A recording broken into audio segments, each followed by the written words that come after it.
The design of planned attacks on buildings inside the U.S. and how operatives were directed to carry them out. That is valuable information for those responsibility to protect the American people. He told us the operatives had been instructed to ensure that the explosives went off at a point that was high enough to prevent people trapped above from escaping. He gave us information that helped uncover Al-Qaeda cells' efforts to obtain biological weapons. This is Building 7, a 47-story skyscraper that fell on the afternoon of September 11th. The government says that fire brought it down. However, 1,500 architects and engineers concluded it was a controlled demolition. Over 6,000 of my fellow service members have given their lives. And thousands of my fellow first responders are dying. I'm not a conspiracy theorist. I'm a structural engineer. I'm a New York City correction officer. I'm an Air Force pilot. I'm a father who lost his son. We're Americans, and we deserve... I lost my husband. My son. My uncle. My nephew. September 11th, 2001. Most people don't know a third tower fell that day. The government says fire brought it down. The collapse of World Trade Center 7 was primarily due to fires. I, along with 1,400 other architects and engineers, have found the government's conclusion to be physically impossible. Impossible. We need the truth about what happened that day. Go to rememberbuilding7.org. Why it fell, why it matters, and what you can do.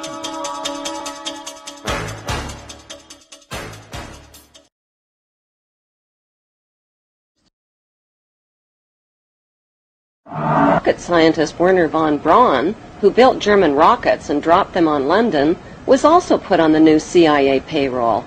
Von Braun and his team of Nazi rocketeers were sent to Huntsville, Alabama. Hollywood honored von Braun as a collaborator on an American sci-fi movie and series of Walt Disney shows.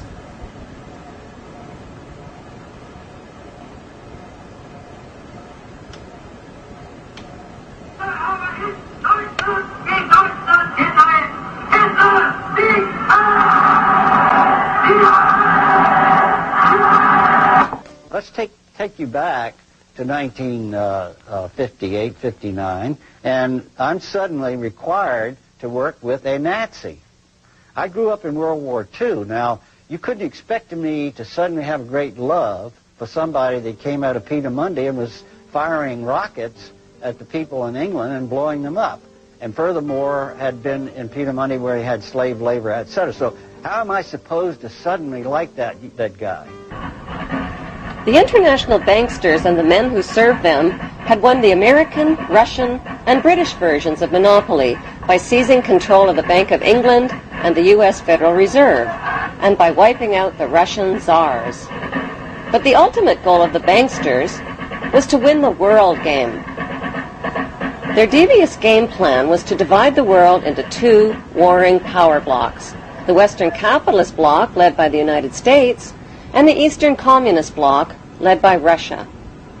Their next move was to transfer atomic weapons secrets to their Russian Communist Bloc through Victor Rothschild, who was the ringleader in Britain's biggest communist spy scandal, and through J. Robert Oppenheimer, the Manhattan Project's leading atomic scientist. In September 1949, the Soviet Union exploded its first A-bomb. America's monopoly on atomic weapons ended after only 4 years. Now, both superpowers had the means to destroy the world.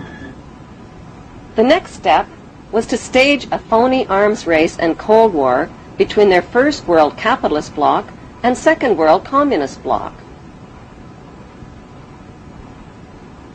Like sports teams, the U.S. and Russian superpowers needed recruits for their war games, so they forced new Third World members of the United Nations to choose sides. American Secretary of State John Foster Dulles warned Third World countries that you're either with us or you're against us. Korea and Vietnam were torn up like rags into half-communist, half-capitalist countries and became the playing field for phony war games between the bankster superpowers. Marilyn Monroe in Korea, America's great sex symbol, innocent and alluring, caught in the blood and mud of the Korean War. To the battle-weary soldiers who gazed at her, she must have looked like an angel sent from heaven to ease the pain of fighting a God-forsaken war in a far-off land. It's difficult and dangerous. But though generally outnumbered, American Sabres and British Meteors are outfighting the MiGs. The lives of 4 million Korean civilians and 33,000 American soldiers were sacrificed in the 1950 Korean War, bringing the banksters another step closer to world domination. Like Korea, Vietnam was split into North and South Vietnam and became their next target.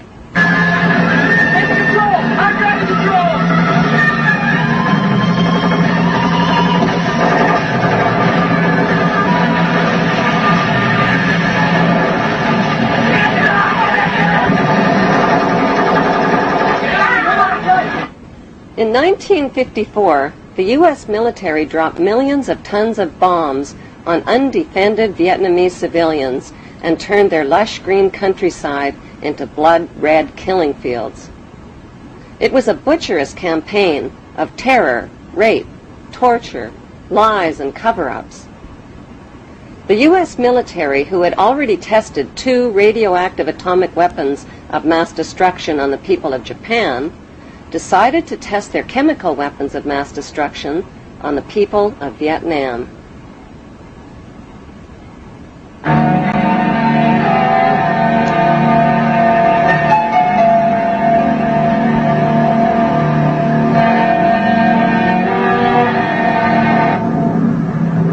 $70 million liters of chemical weapons of mass destruction were sprayed over the Vietnamese people, their water, and their countryside. The most lethal was Agent Orange, which defoliated, killed, and contaminated everything in its path like a radioactive atomic bomb. To this day, survivors suffer related cancers, genetic deformities, and permanent environmental damage. Many U.S. servicemen publicly confessed to their crimes and suffered haunting flashbacks. From New York, I have Vietnamese campaign ribbon, Vietnamese service ribbon, National Defense ribbon, and Purple Heart.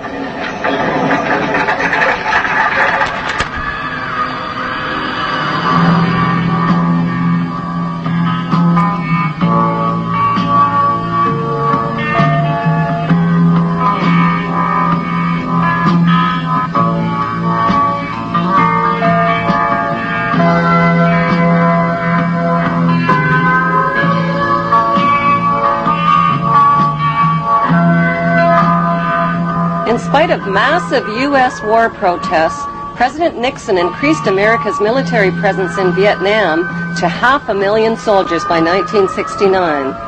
It was Nobel Peace Prize winner Henry Kissinger who convinced Nixon to expand the Vietnam War to the neighboring countries of Cambodia and Laos, causing the mass murder of another 1 million innocent people and their families. On May 4th, 1970, America got a wake-up call. 6 peaceful anti-war student demonstrators from Kent State and Jackson State universities were shot dead by U.S. armed guards, while dozens of others were wounded. The message came through loud and clear: the power of the U.S. military could turn its weapons on its own citizens.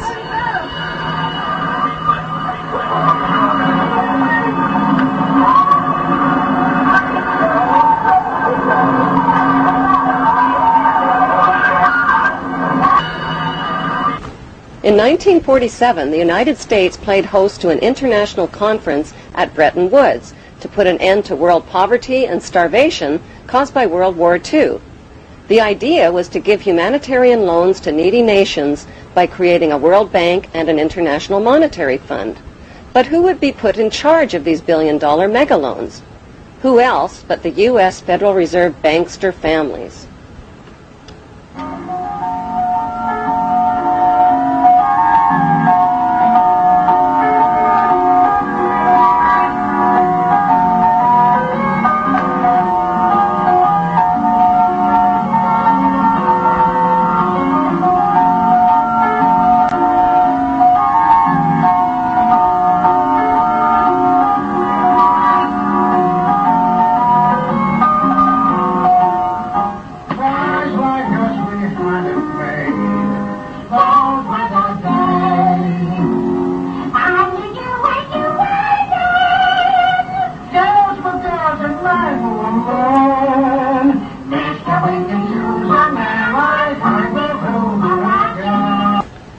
the U.S. Federal Reserve banksters in charge of humanitarian loans is like putting pedophiles in charge of daycare centers.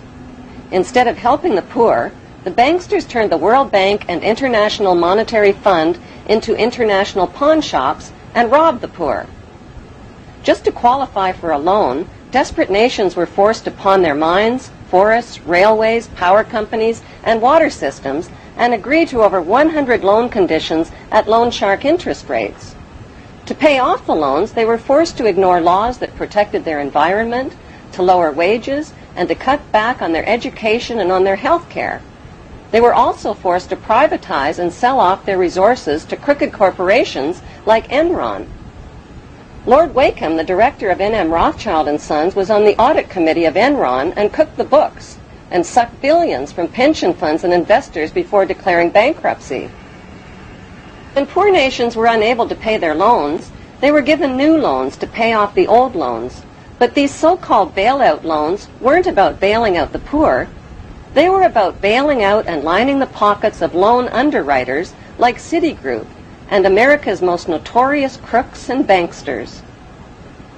As desperately poor nations got more desperately poor, the filthy rich banksters got filthier rich, and God help anybody who got in their way.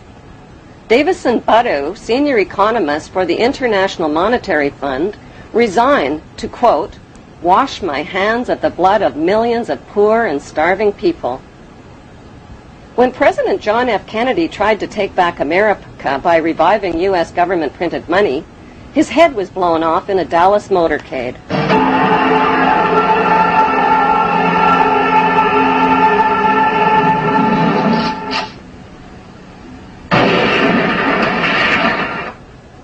When his son planned to expose the ugly truth about his father's assassination, his small plane plunged into the ocean, killing all on board.